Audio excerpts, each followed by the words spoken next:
Hello សួស្តីបងប្អូនគ្នាស្វាគមន៍មកកាន់វីដេអូថ្មីមួយទៀតដែលវីដេអូនេះនឹងបង្ហាញបងប្អូនគ្នាអំពីរបៀប Write program Redmi 14A ពី version ចិនទៅ global version ដែលជា version របស់ក្រុមហ៊ុនមាន Play Store មានកម្មវិធីងាយស្រួលក្នុងការប្រើប្រាស់អូខេដើម្បីធ្វើបានជាដំបូងបងប្អូនត្រូវ update ទូរស័ព្ទហ្នឹងទៅ version 3.0.2 សិនដែលការ update តម្រូវបងប្អូន download file ដែលខ្ញុំដាក់ឲ្យអូខេទាញយកមកដាក់ចូលក្នុងទូរស័ព្ទបន្តទៀតដាក់ Wi-Fi ហើយចូលទៅក្នុង About បងប្អូនចុចលើពាក្យ Xiaomi HyperOS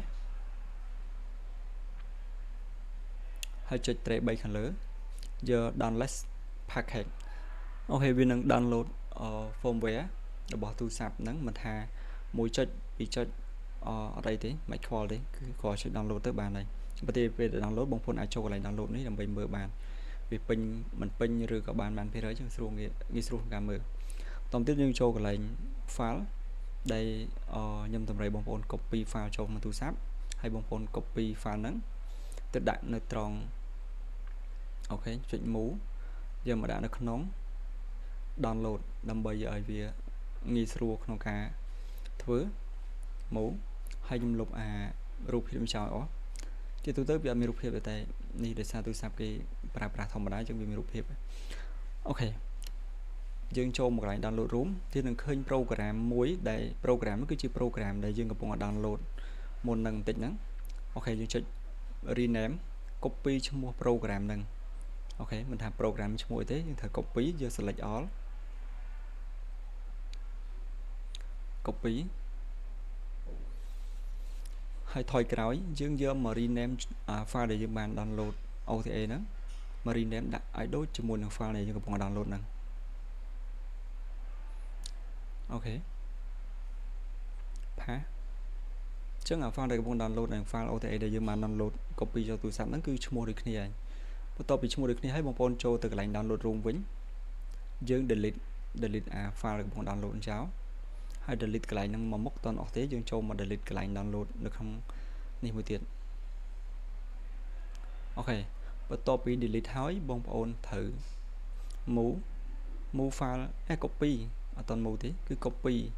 copy file ដែលយើងបាន rename មុនហ្នឹងជា file របស់យើងដែលបាន copy ទៅពីដំបូង copy មកដាក់ចូល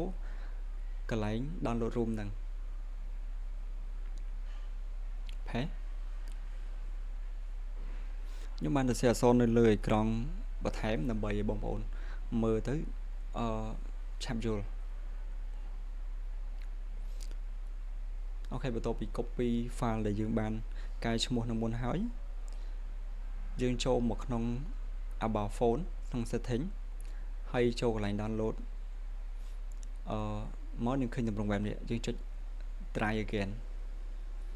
បន្ទាប់ពី try again ទូរស័ព្ទហ្នឹងនឹង download program មួយទៀតអូខេដែលអត់ឈ្មោះដូចអាមិញទេគឺបន្ថែមកតុយគឺលេខ1អូខេបងប្អូនឃើញកតុយលេខ1នេះអញ្ចឹងយើងត្រូវ rename អាហ្នឹងម្ដងទៀតយើងចុចស្កប់វាជាប់ហើយ copy ឈ្មោះវា rename ទៅដាក់file ដែលយើងបាន copy ពីដំបូងហ្នឹងម្ដងទៀត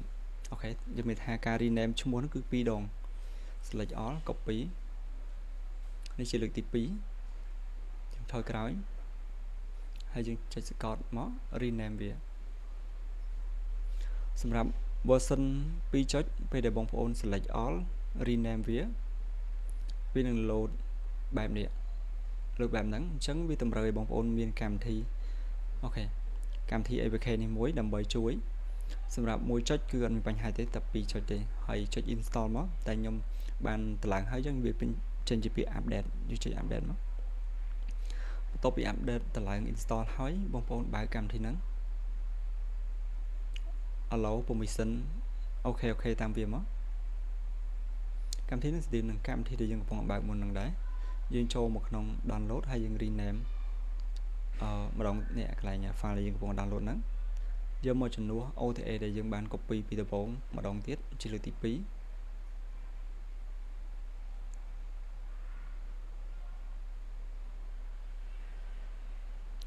rename select all pass ហើយចុច OK អញ្ចឹងយើងបាន rename រួចរាល់ហើយជាលើកទី2ហើយយើងអាចចូលមកក្នុងmy file យើងម្ដងទៀតដើម្បីមើលថាយើងបាន rename នៅអូខេ rename ហើយគឺកតុយលេខ1ហ្នឹងបន្តទៀតបងប្អូនចុចស្កល់ជាប់យកពាក្យ move អត់ copy យកពាក្យ move សិនហ្នឹង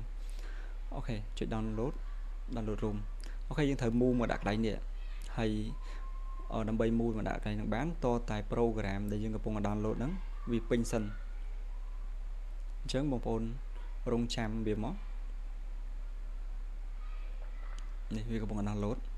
អញ្ចឹងខ្ញុំខាត់ទៅមុខបន្តិចដើម្បីកុំឲ្យបងប្អូនចាំយូរយើងចាំរហូតដល់វាពេញ 100% យើងចុចពាក្យ move replace ឲ្យលឿនអូខេនេះចិត្តពេញហើយអញ្ចឹងនៅពេលដែលវាពេញ flat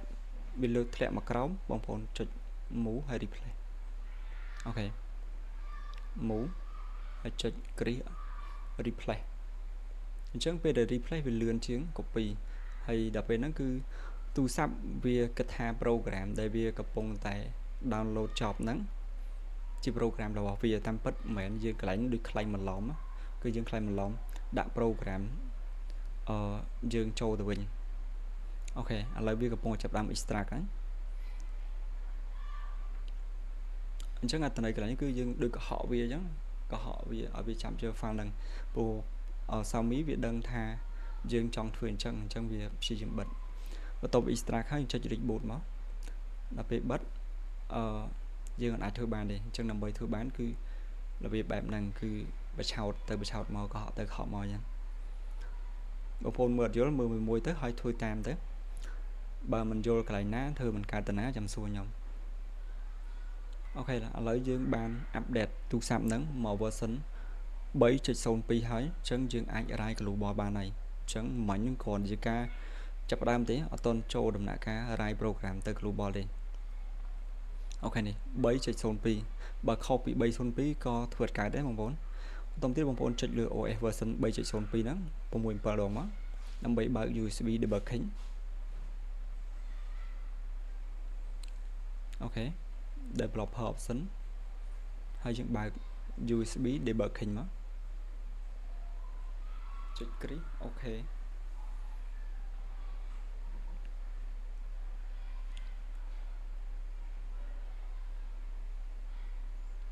អូខេ